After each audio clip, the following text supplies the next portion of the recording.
Geography के first unit के first lecture में आप सबका मोस्ट वेलकम है। बट वेलकम करने से पहले मैं आपको एक बात, जो एक कॉमन सी परसेप्शन है सारे +2 क्लास के बच्चों की, जो आर्ट्स लेते हैं, जो ह्यूमैनिटीज स्ट्रीम में आते हैं और जो ज्योग्राफी का फर्स्ट लेक्चर जो लेते हैं क्लास में बैठ करके, उनका एक जो कॉमन सा परसेप्शन है, जो कॉमन सा बिलीफ है उनका, मैं आपको वो समझा रहा हूँ। सबसे पहले पहला लेक्चर जब हम सुनते हैं ना क्लास में, तो हमारी बुक का जो बुक 1 है हमारी, उसका जो फर्स्ट यूनिट है जिसका नाम है ज्योग्राफी नेचर एंड स्कोप, ये वाला लेसन, ये चैप्टर बच्चों को इतना कंफ्यूजिंग लगता है कि उसमें से बहुत सारे तो ये पहले दिन मान लेते हैं कि यार ज्योग्राफी लेकर के ना, ज्योग्राफी ऑप्ट करके हमने बहुत बड़ी गलती कर ली है, ये तो एक बहुत बोरिंग सब्जेक्ट, ये बहुत कंफ्यूजन क्रिएट करता है।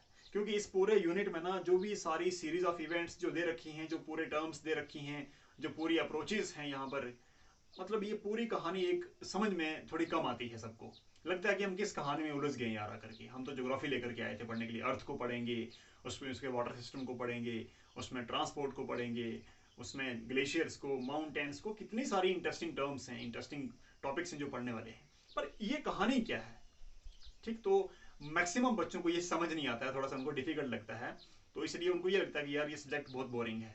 बट मैं आप सबको ये क्लियर कर दूं, ये कंफर्म करवा दूं मैं कि ऐसा कुछ भी नहीं है। हमारी जो ज्योग्राफी की बुक है बहुत इंटरेस्टिंग है, बहुत मजेदार चैप्टर्स हैं आने वाले जो यूनिट्स उनमें। तो फर्स्ट यूनिट को भी हमने इस तरह से कवर करना है, इस तरह से कंप्लीट करना है कि हमें मजा आए इसको पढ़ करके, ठीक है। तो मैं एक एक लेक्चर में एक एक टॉपिक वाइज आपको इसको कंफर्म करवाऊंगा। सबसे पहले बात तो करना क्या है, हमारे जो टेक्स्ट बुक है, हमारी जो कोर्स बुक है, उसमें जो कहानी लिख रखी है वो पूरी कहानी हमारे काम की नहीं है। यहां पर आपको एक बात समझनी है कि बोर्ड एग्जाम जब भी हम फेस करते हैं तो हमारा प्राइमरी फोकस रहता है अच्छा स्कोर करना, ठीक है। जब मार्कशीट लेकर के वापस हम घर जाते हैं ना, तो पेरेंट्स के सामने तभी हम मुंह दिखा सकते हैं जब कुछ अच्छा लेकर के आए हो। तो किसी भी बच्चे का बोर्ड एग्जाम में प्राइमरी फोकस, हम चाहे कितने भी मतलब बाकी सोच रखने वाले क्यों ना होंगे, बट अच्छे मार्क्स लाना अभी भी हमारी सोसाइटी में, हमारी फैमिलीज में एक मतलब ये बहुत बड़ा ये बिलीफ है कि भाई अच्छे मार्क्स लाना ही एक बहुत बड़ी बात है। जिसके मार्क्स अच्छे आएंगे वही इंटेलिजेंट माना जाता है, ये आप मान के चलो। तो अच्छे मार्क्स हमने अगर लाने हैं तो हमें क्या करना है, अपने लेसन में, अपने चैप्टर में जो चीजें हमारे काम की हैं, हमें उन्हीं पर फोकस करना है। जो पूरी वो ताम जाम, वो पूरा जो कहानी हमारी बुक में लिख रखी है, वो पूरी कहानी हमारे काम की नहीं है। हमें सिर्फ एग्जामिनेशन पॉइंट ऑफ व्यू से जो चीजें इंपॉर्टेंट हैं, सबसे पहली बात तो उन्हीं पे फोकस करना है। तो हमें थोड़ा सा जो कंफ्यूजन है या फिर जो बोरिंग टॉपिक्स है, वो थोड़ा सा, हमारा जो बोरिंग टॉपिक है वो थोड़ा सा कम हो जाएगा, ठीक है। हमें बोरिंग कम करनी है, हमें पहले ही यूनिट में बोर होकर नहीं बैठ। और मैं आपको बता दे रहा हूँ कि इसमें हम क्या क्या डिस्कस करने वाले हैं। तो इस लेक्चर में सिर्फ 3 टॉपिक्स पे बात करूंगा। सबसे पहले ज्योग्राफी एज अ डिसिप्लिन। यहीं पर सबसे ज्यादा कंफ्यूजन क्रिएट होता है कि डिसिप्लिन क्या चीज है। ये जिंदगी में टाइम पर जाना, टाइम पर आना, पंक्चुअलिटी से रहना, सब काम सिस्टम में करना, दैट इज डिसिप्लिन। हमने तो ये पढ़ा हुआ है। तो ज्योग्राफी का डिसिप्लिन क्या है, तो आप कंफ्यूज यहां पर मत होना। ज्योग्राफी एज अ डिसिप्लिन या फिर ज्योग्राफी एज अ सब्जेक्ट, दोनों एक ही बात है। ये जैसे हम मैथमेटिक्स को पढ़ते हैं, साइंसेस को पढ़ते हैं, इसी तरह से ज्योग्राफी में हम क्या कुछ पढ़ते हैं वही है ज्योग्राफी एज अ डिसिप्लिन, ठीक है। कि ज्योग्राफी हमें क्या कुछ सिखाता है, क्या इसका सब्जेक्ट मैटर है, क्या इसका स्कोप है, इसमें हम क्या क्या पढ़ते हैं, वही चीज है ज्योग्राफी एज ए डिसिप्लिन, ठीक है। दूसरी बात है systematic approach and regional approach. ये 3 टॉपिक्स में इस लेक्चर में आपको डिटेल में समझाने वाला हूं। तो इसमें ये लिखता है study of natural features of the earth. सबसे पहले हम ज्योग्राफी में क्या पढ़ते हैं, नेचुरल फीचर्स को। हमारी अर्थ के नेचुरल फीचर क्या क्या है, कुदरत ने सॉरी प्रकृति ने हमें रेडीमेड या फिर इंसान के आने से पहले ही कौन कौन से रिसोर्सेज दे रखे हैं। तो 4 मेजर डोमेन्स हैं हमारी अर्थ की, जो हमें भगवान ने, जो हमें नेचर ने पहले से ही दे रखे हैं। उसमें पानी है, water, air, land and biosphere जो इसका है, जो इसमें सारी लिविंग ऑर्गेनिज्म रहते हैं, चाहे वो पानी में हो, चाहे वो मिट्टी में हो, चाहे वो हवा में रहते हो। जीव जंतु, पानी, हवा और मिट्टी, ये सारी चीजें, ये सारे रिसोर्सेज भगवान ने, नेचर ने हमें ऑलरेडी दे रखे हैं। तो ज्योग्राफी में हम वैसे भी अर्थ की स्टडी करते हैं, तो अर्थ के ये जो नेचुरल रिसोर्सेज हैं या अर्थ के जो फिजिकल फीचर्स हैं, उनकी हम स्टडी करते हैं एक डिपार्टमेंट में। तो ज्योग्राफी की एक ब्रांच बनती है जिसमें हम सिर्फ नेचर को डिफाइन करते हैं, नेचर को स्टडी करते हैं। इसमें ह्यूमन बींग्स का कहीं पर भी नाम नहीं आता है, ठीक है। यानी फिजिकल ज्योग्राफी में इंसान का कोई रोल नहीं है, उसमें हम सिर्फ उन्हीं फीचर्स को पढ़ते हैं जो नेचर ने हमें प्रोवाइड कर रखे हैं। ठीक है, हवा, पानी, मिट्टी और जीव जंतु। इस वाली ब्रांच को हम फिजिकल ज्योग्राफी कहते हैं, जिसमें हमने सिर्फ फिजिकल फीचर्स को पढ़ा है, इंसान को वहां पर हमने स्टडी नहीं किया। नेक्स्ट इसकी जो सेकंड ब्रांच है ज्योग्राफी की, उसमें क्या पढ़ते हैं, contribution of man in the modification of physical features. भगवान ने, कुदरत ने हमें कुछ नेचुरल रिसोर्सेज दिए, अब उन रिसोर्सेज को इंसान ने किस तरह से मॉडिफाई करके अपने यूज में लाया। आपने देखा है ना कि हमें कुदरत ने हमें बर्फ भी दी, पानी भी दिए, सॉइल भी दे रखी थी, फॉरेस्ट भी दिए, हर चीज कुदरत ने दे रखी है, मेटल्स दे रखी हैं, इतने सारे मिनरल्स कुदरत ने प्रोवाइड कर रखे हैं। बट ये इंसान के काम में कब आते हैं? आपको बताना, कोई भी रिसोर्स तब तक रिसोर्स नहीं है जब तक वो हमारे काम में नहीं आता है। ठीक है, तो इंसान ने नेचुरल रिसोर्सेज का यूटिलाइजेशन किस तरह से किया, अपनी टेक्निक का यूज करके, अपने ब्रेन का यूज करके, तो इंसान के इंटरफेरेंस के बाद हमारी अर्थ पे जो बदलाव आए वो हम किस में पढ़ते हैं, ह्यूमन ज्योग्राफी में।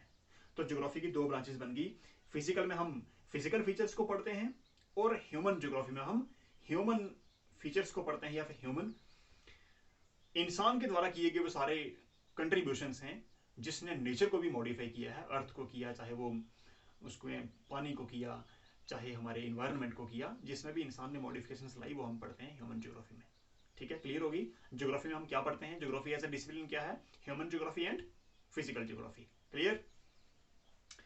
अब एक और चीज है, ये 1 मार्क्स के क्वेश्चन जो हमें आते हैं तो हम उसमें एक चीज पूछ सकते हैं, ये फादर ऑफ ज्योग्राफी किसको बोलते हैं? तो एक ग्रीक ज्योग्राफर हैं जिनका नाम है इराटोस्थनीस, इनको फादर ऑफ ज्योग्राफी बोला जाता है। बाकी सारी रिसर्च आप ये 1 वर्ड वाली आप गूगल में सर्च करोगे तो आपको सब कुछ मिल जाएगा, father of human geography, father of systematic geography, father of regional geography, ये सब आपको वहां पर मिल जाएगा। ठीक है, इसका यहाँ पर टाइम वेस्ट करने की जरूरत नहीं है। हम आगे चलते हैं कि ज्योग्राफी में अप्रोचेस की जरूरत क्यों पड़ी। ठीक है, ज्योग्राफी हमने समझ लिया, अब सिस्टमैटिक अप्रोच और रीजनल अप्रोच, दो अप्रोच की बात करते हैं कि ये क्या चीजें हैं ये। ठीक है, हमें इनकी जरूरत क्यों पड़ी। तो सबसे पहली बात, जो ज्योग्राफी है ये एक ब्रॉड सब्जेक्ट है, मतलब इसकी इतनी सारी ब्रांचेस हैं, ये इतना डाइवर्सिफाइड है, इतना इंटरलिंक्ड है ये बाकी सब्जेक्ट्स के साथ, कि आप जिस भी सब्जेक्ट से रिलेट करके इसको पढ़ोगे ये एक और नया रूप ले लेता है। ठीक है, जैसे मान के चलो आप हिस्ट्री के साथ इसको रिलेट करते हो तो हिस्टोरिकल ज्योग्राफी बन जाता है ये, इकोनॉमिक ज्योग्राफी, ठीक, political geography, military geography, urban geography, rural geography, settlement geography, ना जाने कितनी सारी ब्रांचेस हैं इसकी। ठीक है, बहुत डाइवर्सिफाइड और बहुत ब्रॉड सब्जेक्ट है ये। इसलिए क्या है, इस एक सब्जेक्ट को पढ़ने के लिए हम दो अप्रोचेस से इसको अप्रोच करते हैं। आप यहां पर ये समझो कि कोई चीज बहुत बड़ी है, ठीक है, कोई बहुत कॉम्प्लेक्स चीज है, हम उस तक कैसे पहुंचेंगे? किसी इंसान तक भी अगर हमें पहुंचना हो तो हम उसमें बहुत सारी अप्रोच लगाते हैं। ठीक है ना, कभी वो सोर्स, कभी ये सोर्स, कभी इधर से, कभी उधर से, हम तब जाकर के पहुंचते हैं। ठीक है, अब ज्योग्राफी एक कॉम्प्लेक्स सब्जेक्ट अगर, तो इसको किस किस तरह से हमारे ज्योग्राफर्स ने अप्रोच करने के लिए कुछ तरीके, कुछ मेथड्स दिए कि ज्योग्राफी को पढ़ने के क्या क्या तरीके हैं। तो दो तरीके से हम ज्योग्राफी को पढ़ते हैं। ठीक है, एक है इसकी सिस्टमैटिक अप्रोच। सिस्टमैटिक अप्रोच क्या है, जब हम अर्थ के किसी एक पार्टिकुलर सिस्टम को एज अ होल पढ़ते हैं, आसान भाषा में समझना, हमारी अर्थ के 4 मेजर डोमेन्स हैं। ठीक है, 4 डोमेन्स में क्या क्या आते हैं, hydrosphere, lithosphere, atmosphere and biosphere. ठीक है, जब इन चारों में से किसी भी सिस्टम को हम पूरी अर्थ को रिलेट करके, पूरी अर्थ को कंसीडर करके पढ़ते हैं, तो ये हमारी सिस्टमैटिक ज्योग्राफी है। ठीक है, इसको हम सिस्टमैटिक अप्रोच कहते हैं। जैसे मैंने एक सिस्टम को, जैसे विंड सिस्टम को मैंने पढ़ लिया, ठीक है, हमने विंड सिस्टम को कंसीडर किया, पूरी अर्थ पर क्या विंड सिस्टम्स हैं, क्या इसके पैटर्न हैं, किस दिशा में हवाएं चलती हैं, क्या टेम्परेचर है, क्या ह्यूमिडिटी है। हमने जब पूरी विंड सिस्टम को एज अ होल पूरी अर्थ के रिलेशन में पढ़ा, तो ये हमारी सिस्टमैटिक अप्रोच है कि हमने अर्थ की विंड सिस्टम को अप्रोच किया है पूरे अर्थ के रिलेटेड। ठीक है, पूरी अर्थ को कंसीडर करके।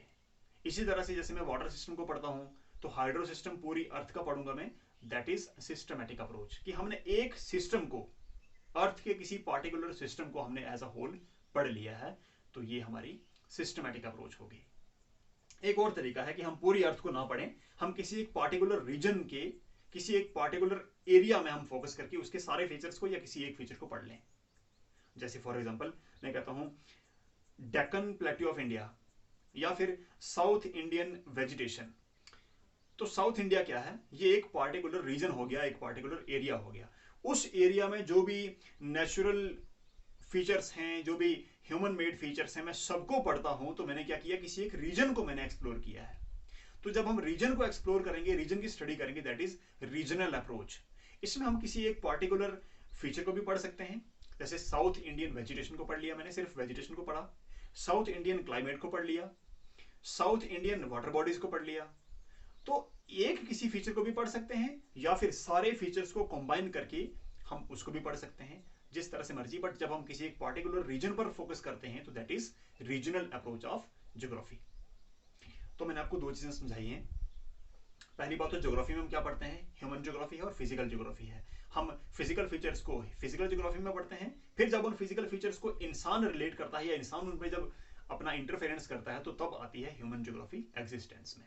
ठीक है, बट ये सब्जेक्ट बहुत ब्रॉड है, इसको हम क्लासीफाई करके पढ़ते हैं, दो तरीके से पढ़ते हैं। सिस्टम्स में हम एज अ होल किसी एक सिस्टम को पढ़ते हैं, ठीक है, और रीजनल ज्योग्राफी में, रीजनल अप्रोच में हम क्या करते हैं, किसी एक पार्टिकुलर एरिया का, चाहे वो एक छोटा सा गांव क्यों नहीं है, ठीक है, हम किसी एक रीजन की स्टडी करते हैं, तो ये हमारी रीजनल अप्रोच